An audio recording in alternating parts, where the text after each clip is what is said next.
Selon Radio Gaspésie, une soixantaine d'organismes communautaires de la Gaspésie et des îles participent à une grève provinciale jusqu'au 2 avril, sous la bannière « Le communautaire à bout ». Geneviève Giguère dénonce un sous-financement chronique qui provoque une perte de main-d'œuvre et fragilise des services essentiels. En Gaspésie, le manque à gagner est estimé à 30 millions de dollars, alors que les organismes réclament un doublement de leur enveloppe actuelle pour remplir leur mission. Plusieurs actions de sensibilisation sont prévues sur le territoire pour accentuer la pression sur Québec et protéger ce filet social composé notamment de banques alimentaires et de maisons d'hébergement.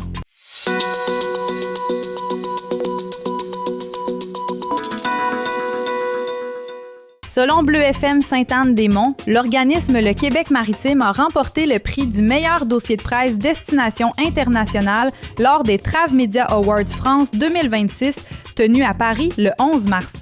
Cette distinction internationale récompense la qualité exceptionnelle du contenu et des informations fournies aux médias pour mettre en valeur le Bas-Saint-Laurent, la Gaspésie, la Côte-Nord et les îles de la Madeleine. Pour l'organisation, ce succès consolide la notoriété de la destination auprès des voyageurs français en quête d'authenticité et de nature, tout en soulignant le travail rigoureux de l'équipe pour promouvoir ces 4 régions sur les marchés étrangers.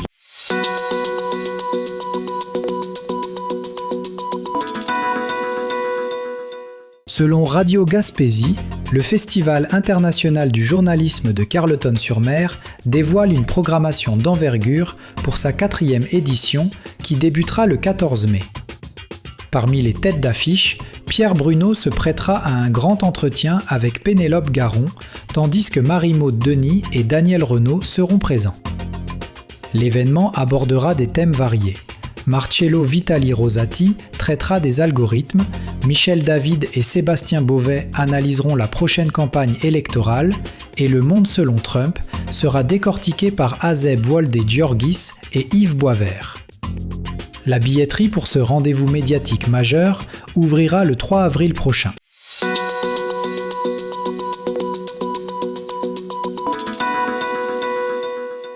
Selon Bleu FM Sainte-Anne-des-Monts, dans le cadre de la Semaine de prévention de la violence et de l'intimidation, la Fédération des centres de services scolaires du Québec appelle à une mobilisation collective sous le thème « As-tu le droit ?» Elle rappelle que les comportements violents manifestés à l'école proviennent souvent de sources externes, rendant la participation de l'ensemble de la société essentielle. Chaque établissement dispose d'un plan de lutte rigoureux, incluant des mesures de prévention, des protocoles de signalement et des interventions ciblées pour assurer un environnement sain aux élèves.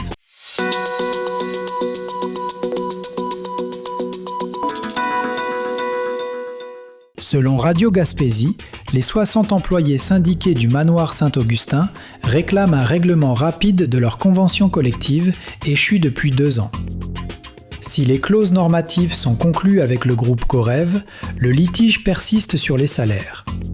La présidente syndicale, Sophie Laprise, juge l'offre actuelle de 2,05 $ sur 5 ans insuffisante par rapport aux autres résidences pour aînés.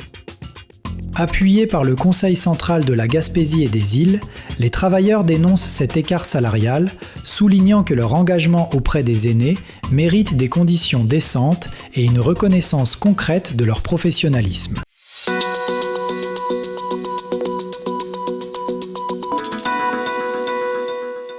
Selon Bleu FM Sainte-Anne-des-Monts, la Coalition des tables régionales d'organismes communautaires dénonce le budget Girard qu'elle juge largement insuffisant pour soutenir la mission des organismes autonomes. Alors que les besoins financiers documentés s'élèvent à 911 millions de dollars, le gouvernement n'accorde qu'un investissement supplémentaire de 20 millions de dollars, une somme qualifiée de dérisoire. Cette décision accentue le sous-financement structurel qui provoque l'épuisement des équipes, des salaires non compétitifs et une difficulté chronique à retenir le personnel. La coalition s'inquiète de l'appauvrissement du milieu communautaire au moment où son rôle social est plus essentiel que jamais.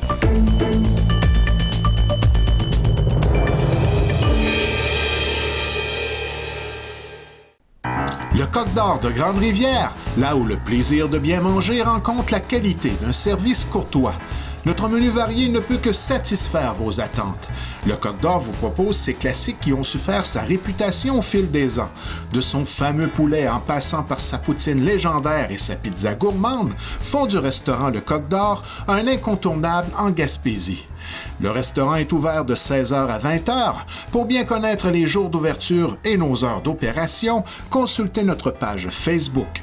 Vous devez obligatoirement passer votre commande par téléphone. Vous avez le choix d'utiliser le service de livraison ou de venir chercher votre commande au bar laitier. Découvrez notre menu au restocotdor.com ou notre page Facebook et passez votre commande au 418-385-2733. Toute l'équipe de Michel et Terry Whittom vous attend à votre pharmacie Jean Coutu de Grande-Rivière. Pour des conseils professionnels, des produits de qualité, venez nous voir, ce sera un plaisir de vous servir. Des cosmétiques aux soins de beauté en passant par les soins de santé, c'est chez votre Jean Coutu de Grande-Rivière que vous trouverez satisfaction.